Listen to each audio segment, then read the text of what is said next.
I'm John Walstead, the director of the Michigan Masonic Museum and Library in Grand Rapids.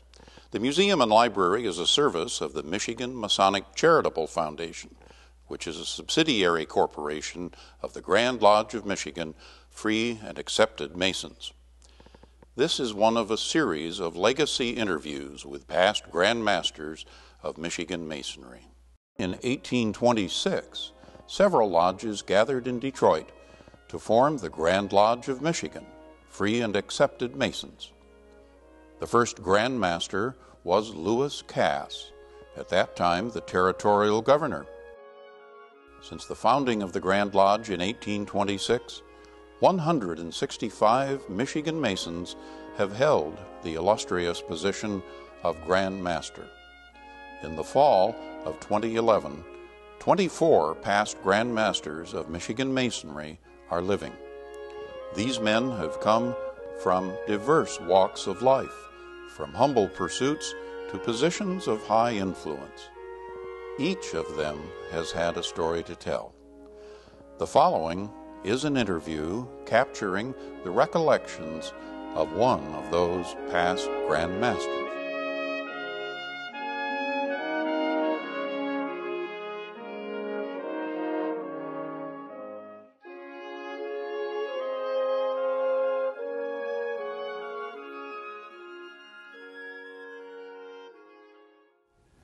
I'm Walt Wheeler, the Executive Director of the Michigan Masonic Charitable Foundation, and as a part of our Legacy series, interviewing past Grand Masters of the state of Michigan, I have with me today past Grand Master Ted Praria, who served our Grand Lodge in the years 2010 and 2011. Ted, glad to have you with us. Well, thank you. Glad to be here. Thank you. Let's start at the very beginning. Where were you born? I was born, actually, in Camden, New Jersey. And you grew up in New Jersey? No, well, I grew up in New Jersey, yes, but I grew up in a different town. I mean, Camden is where I was born. Grew up in a town called Mount Ephraim, and which is a suburb of Camden, across the river from Philadelphia. And you were there how long? We moved out of New Jersey in 1979, 1980, around there. So most of your life you Most were of my in, life I lived okay. in New Jersey. Were your parents from New Jersey? Actually, my mom was from New Jersey. My dad was actually born in Norfolk, Virginia. And there's kind of a funny story with that, because we used to drive down south a lot to Florida to visit relatives, and my father would always get really upset and talk about people in the South, how they would drive and everything else. And Mom turned and said, "Did you ever ask your dad where he was born?" And I said, "No." He said, "Well, he was born in Norfolk, Virginia." I said, "But Dad, you're a Southerner." "Well, no, I'm not." But anyway, that's kind of how Dad was. Your last name, Praria, is kind of a unique name. Tell us about the origins of that name. The name is actually Portuguese. And, excuse me, I looked it up and on Ancestry.com, and it actually means pear tree. I thought it would be something more elaborate than that, but that's the way it is. And there actually is another different spelling of it. The story is that the spelling was changed in Portugal because part of the family, you know, Portugal being a Roman Catholic country, a group of the family moved and became Protestant. And so they changed the spelling of the name but kept the pronunciation. So you grew up in the New Jersey area. Tell us of some of your childhood memories of growing up in New Jersey. Childhood memories in New Jersey. Mainly, I would say the part that I like the most about New Jersey, besides meeting my wife there, is the fact that the Jersey Shore, going down the shore, is a great thing. My family used to go down to Wildwood, New Jersey, and Sandy's family was mainly a Long Beach Island people. But I was not one to ride bicycles a lot when I was a kid. We walked everywhere. We walked all over in New Jersey. We would walk to school, you know, the old story about walking 14 miles or whatever, uphill all the way in the snow up to, you know, wherever. But we walked a lot, walked to different movies, 5-6 miles away we would walk. And then we, as we got older, we got into cars, sports cars mainly. Very good. Where did you go to school? I went to school, my high school was Audubon High School, and from there I went to RCA Technical Institute, where I learned electronics, becoming an electronics technician, and did that in an early life. What was your first job? My first job actually was working for a place called the White Tower. And the White Tower was basically an offshoot of something like White Castle, except the hamburgers were a little bit bigger. And they came out of Stamford, Connecticut, and they were started by a group of lawyers. The interesting thing about working at the White Tower is my mom worked at the White Tower and my grandmother worked at the White Tower. So basically, they came down and they put us in the White Tower Hall of Fame. It's the first time they've ever had 3 generations working at the White Tower at the same time. So I had actually left and had to go back and put on the white shirt, the black bow tie, and the crazy looking, looked like a steak and shake hat, but it had a White Tower on it, and get our pictures taken, and we ended up in the White Tower Hall of Fame. Well, congratulations. Well, thank you. So you're talking to a Hall of Fame member here, not the NFL, but. How did you and Sandy meet? Sandy and I are, we met, she actually, this is going to be funny. She was actually dating my ex-best friend, who was a DeMolay buddy of mine.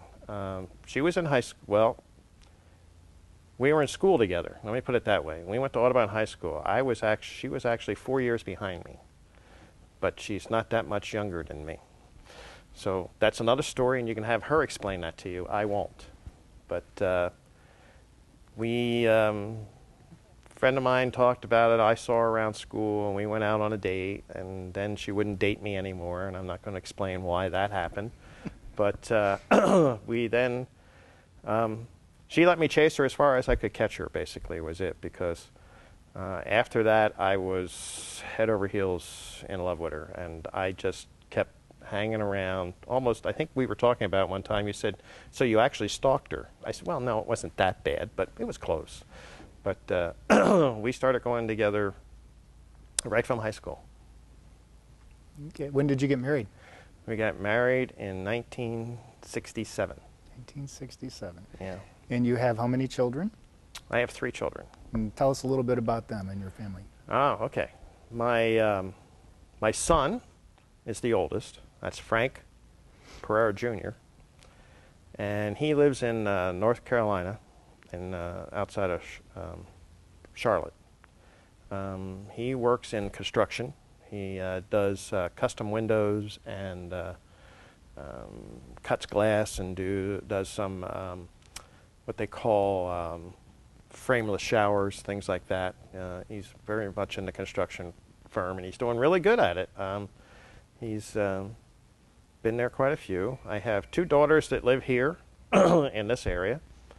My older daughter, Christina, had a problem with a job, lost her job, and then has just recently got another job downtown here in Grand Rapids, and she loves it. It's a great job. And then my younger daughter is Victoria, and she's married. And she's married to a wonderful young man by the name of Brian, and I have a granddaughter, Samatha, who's going on 14. And tell us about how you got started in your career. You're in aerospace, and how did that come? Well, basically what happened is living back in New Jersey. My younger daughter, Victoria, who even now is a diabetic and has some health issues, had a lot of health issues back then. And we actually thought she had cystic fibrosis, and turned out she had just very bad allergies. And so we wanted to leave New Jersey, and so we decided to look for employment in a warmer climate. And so we ended up in Houston, Texas, and I started working for a company called Singer Link. And I worked at the Johnson Space Center, and I worked actually on the shuttle program, actually on the shuttle simulators. And the shuttle simulators are that were there that Singer built were the most complicated and most complex simulators ever made. Most simulators work on the x-axis and the y-axis, but the shuttle simulator actually worked on X, Y, and Z, because it actually would flip over to simulate takeoff.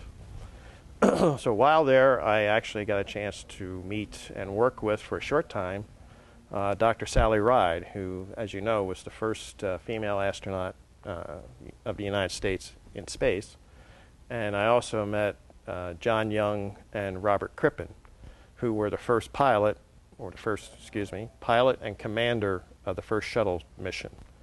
And I worked there for a little while, and left that and went into, in Texas, oil. I went into the petroleum industry and worked for a company that made aids to navigation to the offshore industry. And actually, they made the lights and fog signals and things like that for the Suez Canal. Unfortunately, the oil business tanked, and I lost my job. And from there, I went to McDonnell Douglas in St. Louis, and worked for them in aerospace, and worked on Harpoon program, Harpoon Missile, Tomahawk program, another program that had to do with satellites and laser communication. And actually, I was also cleared for what they call a black program, which I still can't talk about, and it still must be a secret because I haven't seen it in any of Tom Clancy's books, so it still appears to be not have been discovered. And from there, I went into and came up here to Grand Rapids and started working for Smiths. I love the aerospace. As you know, I'm a big fan of Star Trek, so it all fit in my science fiction love too. Well, since you mentioned Star Trek, I know that's a big hobby of yours. How did you get into that particular hobby? Yeah, that's interesting. Is when Star Trek came on, the original series, I fell in love with it. I am a science fiction lover. I've read a lot of science fiction books. Isaac Asimov, Robert Heinlein, Arthur C. Clarke, a lot of the great Orson Scott Card, a lot of the authors. I love sci-fi. My first book, I remember it, was, and actually it was by Robert Heinlein, was my mom and I were in Lip Brothers buying my dad some chocolate candy. He loved this Bark chocolate candy. And I said, well, I want to go look at the books. And so I went over there, and there was a book there called Have Spacesuit Will Travel. Now, I also loved, Paladin and Have Gun Will Travel, so I thought, well, I got to buy this book, and I did. And that was my first book I ever bought related to science fiction. And I've read every book that Robert Heinlein has written, and I fell in love with that. And so when the original series came on, Star Trek, I was just absolutely enthralled to be able to watch it on TV. And I started watching Star Trek, and I've watched all of them: Next Generation, Deep Space Nine, Voyager, all of them. And then I started collecting memorabilia, and I started going to Star Trek conventions, but I didn't dress up. I just want to get that point clear. I went in a normal shirt and slacks and went to the Star Trek conventions. And from there, I started, there would be some of the people were there, and you could pay $5 and get, Sulu's autograph or Scotty's autograph, and I did. So I have those autographs. Then I started going online, and I started buying more and more and more, and I have quite a few things from Star Trek, quite a bit. Very good. Ted, through your career in aerospace, I know you had the opportunity to travel to several foreign countries. Tell us about some of the places that you visited and which ones you liked the best. Oh, yeah, I did. I was very fortunate to be able to travel working for General Electric and McDonnell Douglas, because I was able to travel to England a couple of times. I've been to India twice, Israel once, Korea, South Korea, many times, and along with Japan quite a few times. Each one is unique. India is one that I remember as being very different from all the other places I've been to. Israel actually is a beautiful country. I had a great time in Israel. People are absolutely fantastic, very polite, some great food. So I developed my love of hummus from there. But India was, again, that was my first trip to a country that you would actually call a third world type country, and the poverty just really hit me very hard. It was very difficult to see that many people that were struggling so much, but their economy is coming up. They're creating such a new middle class that it's amazing. My journeys to Korea and Japan, each one is different. Their cultures are very different too, especially in the business world. I would have to say that it's hard to say which one is my favorite, but I lean more towards the Japanese. I lean more towards them as they are an extremely polite culture. Some different little idiosyncrasies from them, as I noticed, is when we were riding at night, the Japanese actually, when they stopped their cars, turn their headlights off.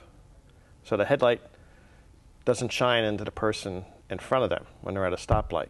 When they go, they turn the headlights back on. So I asked about that, and they said, well, they just do it. And someone said, well, it's either because of the culture of being polite, or so the fact that years ago after the war, they ran all their cars on, I think they were alternators, and they had to turn them off to save juice. I've been all over Japan, many different places, all the way up to Ede City, which is in the lake country, actually in the Japanese Alps area, where a lot of fruit is grown. The food is very good. I'm not a sushi lover. I am a sake lover, but the cold sake. But it's been great. I have some very good friends over there, and I was very, I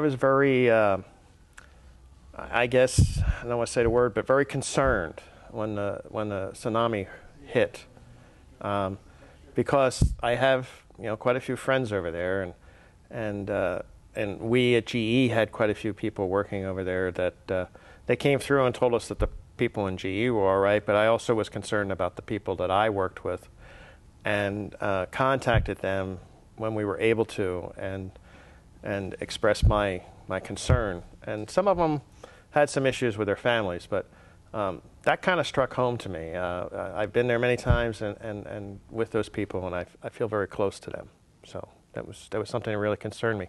And one of the things we did as my year as Grand Master, we did contribute to the relief of the tsunami victims through the MSA. So very good. You had mentioned earlier in the interview that you were a member of the Masonic youth group DeMolay. Yes. Tell us about how you were introduced into DeMolay and then some of your DeMolay activities. Well, see, the chapter I belonged to in New Jersey was Excelsior chapter. I think it was my father, and I'm trying to remember how I actually got started with DeMolay. I think it was my dad, who was a Mason, asked me about it, and some other friends of mine that I knew were there, and I went in and started investigating, and went to joined the chapter, and found many other friends there that I didn't realize from the school that were actually in DeMolay. Some of the experiences with DeMolay we've had, some of them were just amazing. I mean, my wife and I, now my wife, but my girlfriend back then, we dated and went to many DeMolay functions. And one of the culminating events that our chapter did every year was a Christmas dance that was done at the end of the year. And it was amazing, because we held it at the Scottish Rite building in the Valley of Southern New Jersey. We had a live band. We worked all year to raise money to put that on. The DeMolay Mothers Club provided a lot of the food. We picked our sweetheart, and as a matter of fact, Sandy was the first runner-up. She would have been the sweetheart, but I was master counselor, and the advisor said that wouldn't be fair. So she blames me for that. But we did some interesting things in that. We had several of the young men that were in that chapter were engineers, going to be engineers, future engineers, and we did all kinds of huge centerpiece that we would dance around, and it would be Christmas trees and things like that, and we actually geared up a Santa Claus flying in a sleigh, flying around this Christmas tree. We actually one time had Santa up in the at the top. Now, the Santa that we used was one of my best friends, DeMolay buddy. His mom worked for W.T. Grant, if any of you remember W.T. Grant, but she worked for that, and we got a mannequin from Grant. So he and I went down into the city of Camden to Grant's to pick up the mannequin. And he comes out and says, "Here, hold the mannequin while I get my car." Well, the mannequin is nude. So I'm standing out in the front of Grant's holding a nude mannequin, and he's driving an Austin Healey 3000, 1955. So he pulls up, and then we suddenly realize this is a two-seater sports car. Where are we going to put this mannequin? So we stick it in long ways, and we have bare legs hanging out one side, and we take off down the highway. And I would say we had quite a few people looking at us trying to figure out what we were doing, but we didn't care. It was wintertime. We had we had the windows down and radio blasting. It was only AM back then, but we had a good time. So Very good. Some of the things I remember from DeMolay. So did your DeMolay experience then give you your first introduction into Freemasonry, or did you find out about Masonry in a different manner? Actually, no. That was I would say that was DeMolay was what introduced me to Masonry, and my dad when I turned 21, my birthday present was my membership into the fraternity at that time, and I joined at that time Trimble Lodge in New Jersey, number 117. That was my mother lodge, if you want to say. That's where I started, and so that was. I met a lot of great men back in my DeMolay days of advisors that we had, and looking at them, that made me really convinced. Plus my dad, that I knew I wanted to go and join this group. I know that in your travels around the country and through your career that you also belonged to a few other lodges. What other lodges were you a member of? Other lodges or pendant bodies? Lodges. I know you belonged to a lodge in Houston, Texas. Oh, I did. believe. Yeah, I'm sorry. Yeah, I did. When I left New Jersey and moved down to Houston, Texas, I took a plural membership with Jacques DeMolay Lodge. Jacques DeMolay Lodge was a senior DeMolay Lodge, basically, that had been started down there. Quite active. The past state master counselor was our worshipful master. So it was a very young lodge. I was younger back then too. But we used to have dinner before lodge. So, and at that time I also was the chapter dad for League City Chapter Order of DeMolay, and League City Lodge kept wanting me to join their lodge. But I didn't, because Jacques DeMolay Lodge was close to where I worked, so I could stop there on the way home, and I would help the stewards and the junior warden prepare dinner and get ready for lodge. So it was quite interesting, because that being a senior DeMolay Lodge, the Tyler of the lodge was actually a senior DeMolay. And my first time I went to visit, I walked up and he looks at me and he goes, "Oh, Dad Pereira." I said, "Yeah." And I said, "Do you want to give me?" "No, Dad, you just go right on in." He wasn't sure what to do, since I was, a chapter dad, and he knew me. So I didn't go through any Tylers or through anything else. I just walked right into the lodge that night, and they all vouched for me. But it was a good lodge, and I have to say that Sandy had some medical issues, and she had some problems with her cancer, and I'll never forget the secretary of Jacques DeMolay Lodge calling me up and saying, "Brother, your dues are getting a little delinquent." And I said, and I told him what was going on, and he said, "Say no more, my brother." And 3 days later, I got my dues card in the mail, and that always struck me and always showed me what our fraternity stood for. And they paid my dues until I could get back on my feet with her, and she got better. So, yeah, it was an amazing, good lodge. When you moved to Michigan, how did you get associated with Valley City Lodge? Well, actually, that was through work. You know, back then we were Smiths, and I was sitting in a meeting, and Tom Cardwell, who you all know, was sitting in a meeting, and he saw my Masonic ring, and he stopped me afterwards and said, I see that you're a brother. And I said, yeah, and we talked. He said, well, you need to come to Lodge. And I said, well, I will soon, but you know, this was still the time that Sandy was having still a lot of issues and getting a little bit better. So I didn't. And then when it became, Valley City is how I started going, was Tom Cardwell. And also some of the Shrine Clowns, Randy Houston and Henry Van Dam, all got me into Valley City. So, and the one thing you never want to do is have two clowns, one being the Tyler and one being the junior deacon, because that doesn't work well in the lodge. I can tell you that. Randy was Tyler and I was junior deacon, and I never knew what was going to happen when I opened that door. Bet you do. In addition to the lodge, what other appendant Masonic organizations do you belong to? A lot. I'm a member of the Scottish Rite. I was a member of the Shrine. York Rite Bodies. Currently, I went to High 12 today, and it looks like I'll be joining High 12. Red Cross of Constantine, Royal Order of Scotland. Quite a few. As a matter of fact, I came home from something one time, and Sandy said to me, she said, when I joined the Red Cross of Constantine, she says to me, so how was that? I said, it was great. It was a wonderful experience. It was just fantastic. And she goes, so how much are the dues there? And I mentioned it. And she says, so how much do you pay a year in dues? Now, I knew where this was going, and the best way to handle this was to go, well, everyone is different, and it's just a great experience, and how about those lions? So, you know, because if I told her exactly how much I paid in dues a year, I knew she would want equal amount to do something else with. So I just avoided that question completely. Very good. Out of the appendant bodies, which one's your favorite?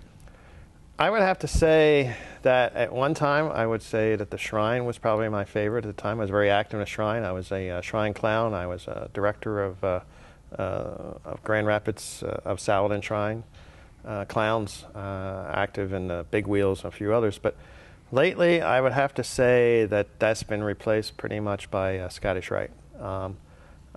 I didn't get a chance to become active very much with Scottish Rite, and I have now, and I find it very rewarding. The people that are members of the Scottish Rite are just fantastic, and I'm really enjoying it. I got elected to the Board of Trustees, and find that. And the Commander-in-Chief has put me on a couple of committees, and I'm enjoying it. I really, really, really like Scottish Rite. It's starting to become, I would say, my favorite. Tell me about some of your memorable Masonic experiences. What are some of the highlights of your Masonic career? Of Masonry, I would have to say one that kind of stands out for me that is the fact that I was able to actually raise my father-in-law. My father-in-law became a Mason and joined my lodge back then because I had moved on to another lodge called Mozart, and I think that was really a very moving and a very, very great experience for me. I was able to actually take part in that ceremony and to raise him as a Master Mason. And because of that, he and I became much, much closer than a lot of people could really understand. Yeah, that was a great experience. And I guess right before that was the fact that my father raised me, too. So a few years before that, but I mean that was to me, that's something I always remember. I looked up very highly to my father-in-law, and I still miss him. What were some of the memorable experiences from some of the appendant bodies that you were active in? Experiences from the appendant bodies. I know you were a shrine clown and very active in that. Well, the shrine clown, I could go on and on and on from here about some of our shrine clown skits that we had, and those were the greatest. And I have to say, one of the things with being a shrine clown is working the circus, working the many hours at the circus, and you know, as a shrine clown, doing all those shows, you'd have to be there very early to get into the makeup. I mean, we were there at 6 o'clock in the morning putting makeup on, because it takes an hour to put the makeup on, to get the costume ready, to get ready. And then we would be there. We would probably be the last people leaving the circus, because then we'd have to clean up our dressing room, get out of our makeup, put our costumes away, make sure everything was locked up, and leave. So you take a look at that when the circus ran a lot longer than it does now. Currently, towards the end, you were like, okay, I got to do this, and I got to be Mr. Happy Face again and work with this. But then again, some child would come up to you, especially some of our children that went to the hospitals that we knew, that would come up and grab you and give you a hug, and it was like a shot of adrenaline, because from that time on, you could still then get back into the mode and understand why you were there. And that's kind of the thing I remember most. And some of the things I really love was, you know, bringing some fun and some cheer to some of those kids. We used to do the hospitals here in town. When we were doing that, we'd go to the Children's Hospital here, Spectrum, and Blodgett back then, and St. Mary's, and go to the children's wards when they would allow us then at that time to do our balloon animals and things like that. And we would visit with those kids. And we did some wonderful things with the riding center, I think, up in Rockford. We would go out there and do and participate with them to help them on their days when they were trying to raise money. Those, I think, are my memorable moments, being a shrine clown and bring a little pleasure to a child that's not had a really good time at that. That's the best part I like. I know that you were just a few months back honored with the 33rd degree in the Scottish Rite. Tell me a little bit about your memories of that experience. Woo. That was amazing. It was a great time, but you know, I don't want to give everything away. But you know, the ceremony is interesting. But as you know, there's other things that go on that just moved me to tears. To see my peers up there, you can't describe it until you can chance to experience it. It was an amazing day, and I'll always remember it, and I'll always cherish it. It's just absolutely unbelievable. I mean, some of my class now, we were up at Milan Lodge yesterday, and Jim Larson was there, and we both stopped off to the side, and he says, you know, I'm so proud to be in my class. And I said, I was proud to have you in my class, our class. And we talked about those moments, and we both said, yeah, it brought tears to our eyes. And especially also to have our deputy. I was fortunate enough to have him actually do my ringing. So that was a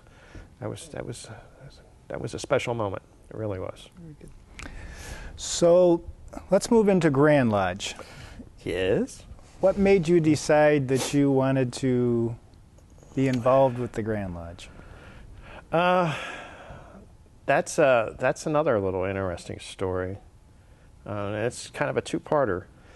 I actually ran for Oriental Guide of Saladin Temple, and it was time of the election, and Dick Moretsky and Tom Cardwell were there sitting at the table. And as you know, I lost that election to someone else. And I was sitting there, and I was kind of dumbfounded and got a really good understanding of the political issues that go on in different appendant bodies. And Dick Moretsky turned to me and said to me, and I'll never forget this, and he says, I'm glad you lost the election. And I said, what? I mean, I was kind of dumbfounded. I said, why would you tell me you're glad I lost the election? He says, because I think you'd make a better Grand Master than a potentate.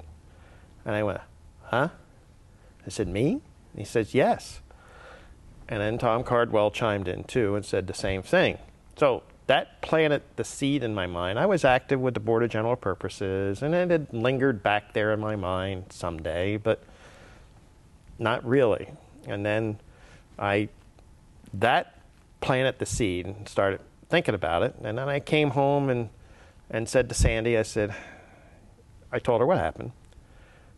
And I told her, I says, well, they're thinking I should run for Grand Lodge. And she says, I'll never forget this, because she turned to me and she says, well, I wondered when that was going to happen. And I said, what do you mean? She says, well, I know you're going to do that. I said, what? And she goes, oh, yeah. I said, okay.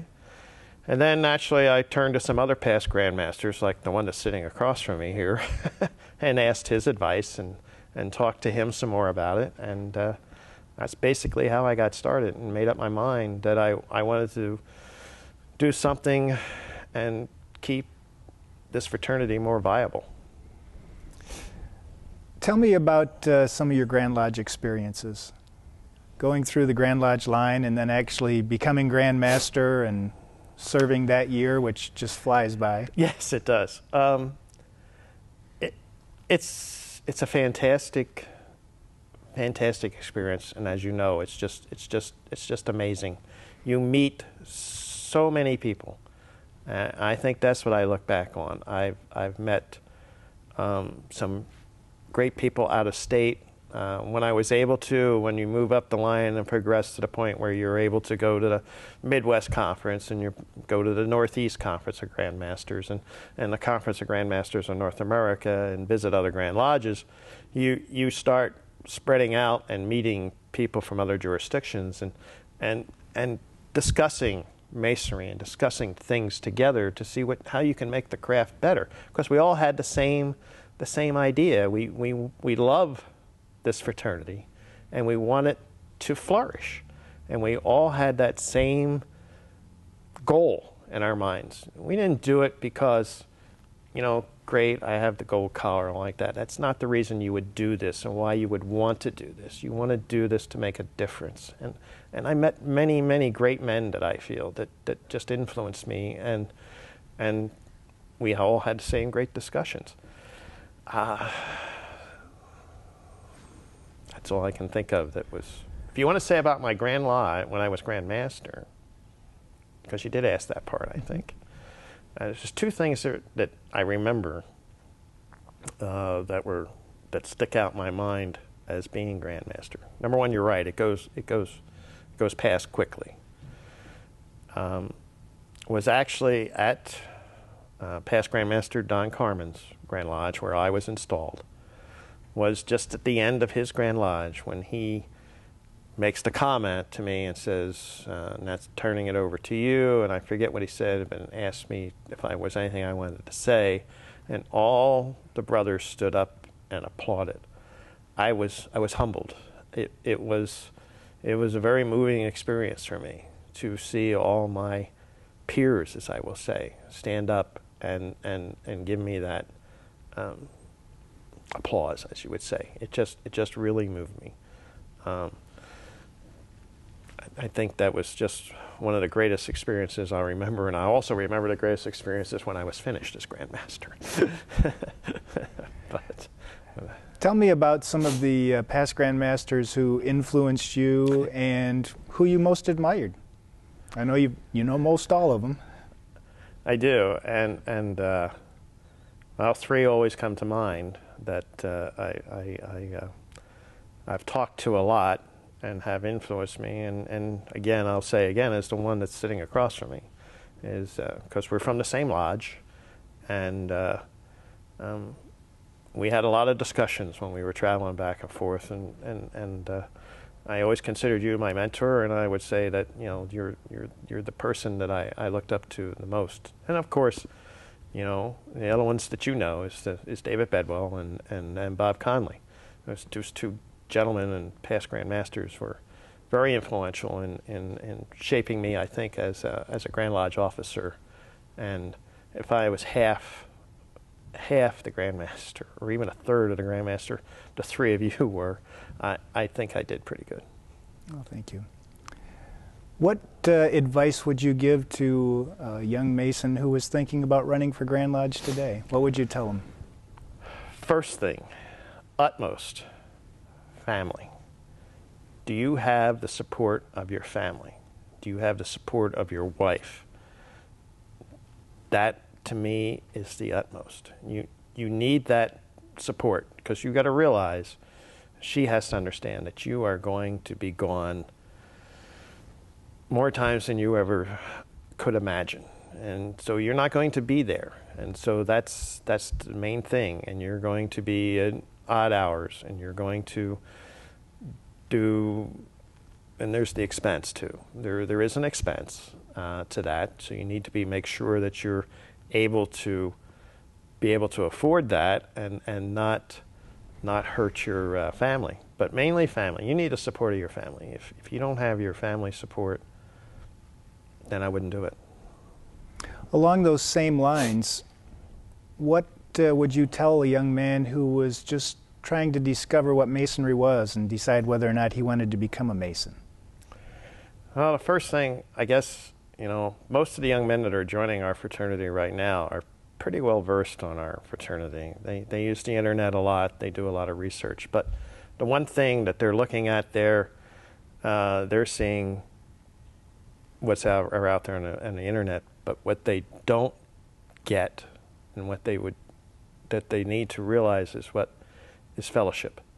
They are going to experience a fellowship that is different than anything else, as far as I can say, because you then become closer because you have become a Mason, and I know that the person who's wearing that square and compass, I know I can trust them. I know I can meet them on the level. I know that they are a good person. I know pretty much what their beliefs are. That's something that we don't have that much nowadays in this world when we go out there looking. But Masonry brings that to you. And when you say, do you want to become a Mason, you need to look at that, because that's what you're going to gain. You're going to gain that fellowship, that be able to discuss things on a level with that person. That's, to me, what it is. And I saved, I think, the hardest question for last. Yeah. How would you like to be remembered Masonically? Oh, wow. That is a tough one. I read that question. You gave it to me a little ahead of time, and that's a tough one. I would think the best thing I want to be remembered for as a Mason was, and you said as a Mason, right? Is that I was compassionate, there was integrity, and that I really, really wanted to further Masonry and the craft and keep this fraternity going, and that it's there for my grandchildren or great-grandchildren. I think that's what I want to be remembered for. That. Very good. Ted, thank you very much for participating in our Legacy series. We appreciate it very much, and good luck to you in the future. Thank you.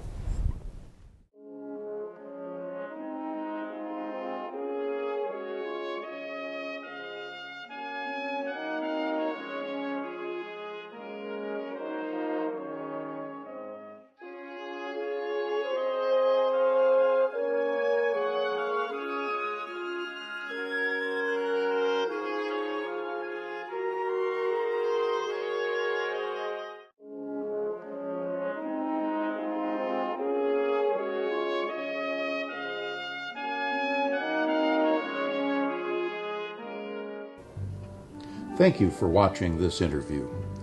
If you know of a Michigan Mason who has an interesting story to tell, we'd be interested to hear about him. Our contact information will follow on this screen. If you'd like to know more about Masonry, we invite you to visit our website at masonichistory.org and the links provided there. And if you'd like to visit the Michigan Masonic Museum and Library, you'll find us in the Grand Rapids Masonic Center at 233 East Fulton Street. Our public hours are from 11 o'clock a.m. to 6 o'clock p.m., Monday through Friday. Again, thank you for watching and for your interest in Masonry.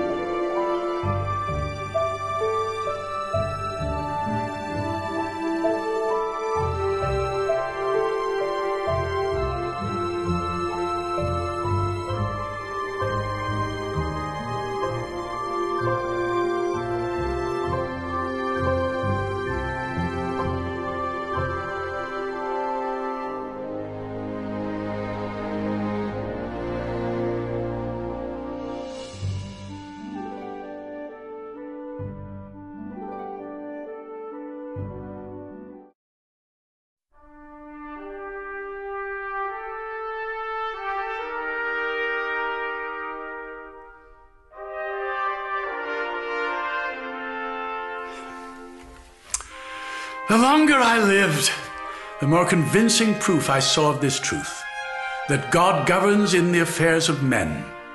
And if a sparrow cannot fall to the ground without his notice, is it probable that a country could rise without his aid? And that brings me to one other secret. America. Yes, America.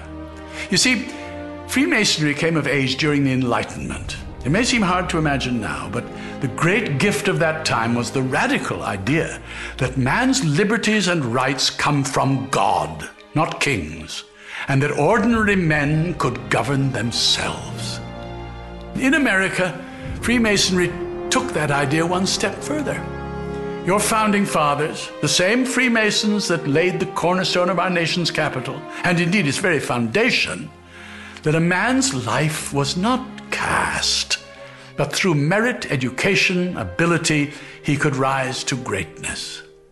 That's why I believe America was, and still is, a truly Masonic idea, a Masonic experiment, that men could govern themselves, that a country could depend on the goodness of its people, on their willingness to give back and to help others. But frankly, today I'm worried. I'm worried about our mission. Men in high places have abandoned values that are the very foundation and stability of America. Today, greed, selfish interest, and barefaced corruption seem all the fashion.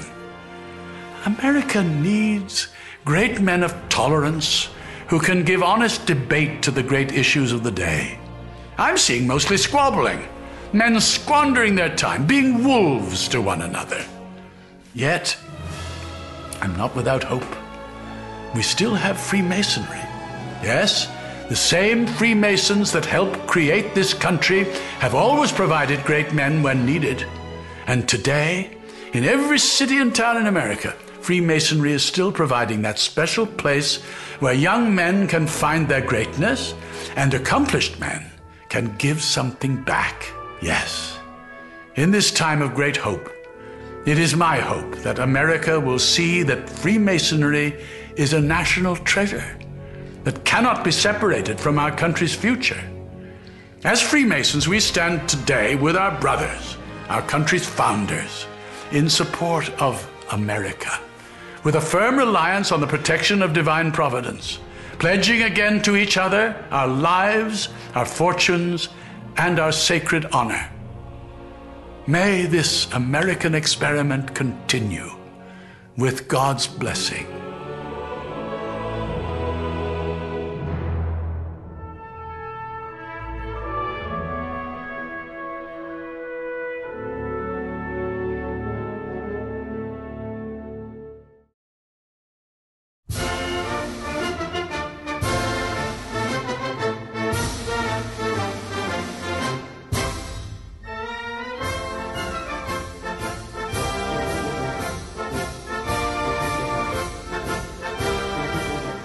On behalf of the entire fraternity, I will commence our dedication by cutting this ribbon and opening our Grand Lodge office.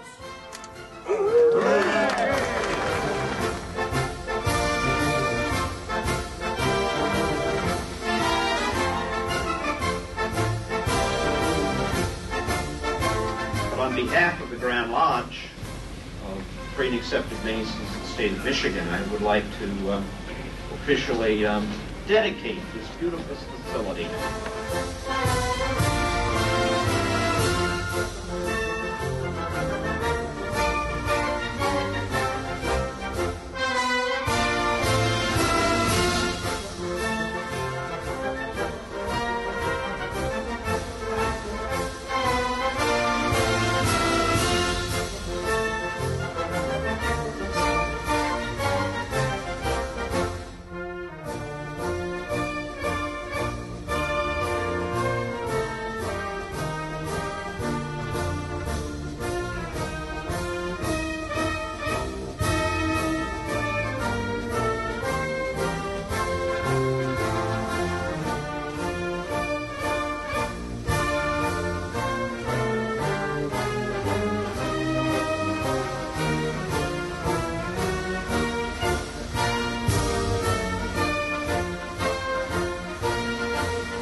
Since the early 1800s, the Grand Lodge has chartered over 600 local lodges located in every part of Michigan's two peninsulas.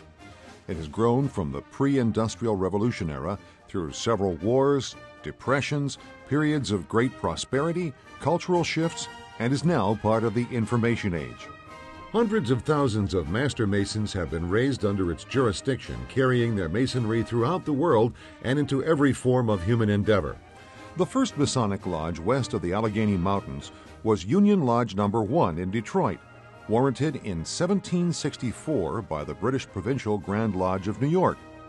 It being a British military lodge, the worshipful master was John Christie, lieutenant in the 2nd Battalion, 60th Royal American Foot Regiment. Before 1800, 5 additional military lodges were begun in the territory, including one on Mackinac Island. Zion Lodge No. 10, warranted in 1794, became the modern-day Zion Lodge No. 1, with the formation of the Grand Lodge of Michigan in 1826. A momentous event occurred in Zion Lodge in 1817. Augustus Woodward, a Mason and first judge of the Michigan Territorial Supreme Court, organized the lodge's financial support of the new University of Michigan. Zion Lodge's gift of $250 represented 2/3 of the original monies. Woodward, memorialized by Woodward Avenue, State Highway M1 in Detroit, was joined by Presbyterian clergyman Reverend John Monteith and Roman Catholic priest Gabriel Richard, whose churches also contributed. Subsequent early lodges supported by Zion Lodge included Detroit Lodge No. 337, now No. 2, Oakland No. 2 in Pontiac, Menominee No. 374 in Green Bay, then Michigan Territory, and Monroe No. 375. These lodges formed the first Grand Lodge of Michigan in 1826 with Lewis Cass, Territorial Governor, as the first Grand Master. General Cass, distinguished military officer from the War of 1812, was already the former governor of the Ohio Territory and its past Grand Master. A second Grand Lodge was formed in 1840 but faltered.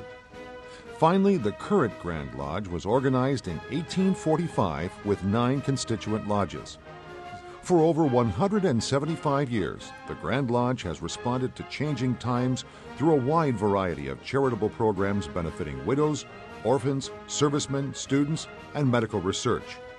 Masonic Pathway Senior Living Services, doing business as the Michigan Masonic Home, is a subsidiary of the Grand Lodge of Michigan.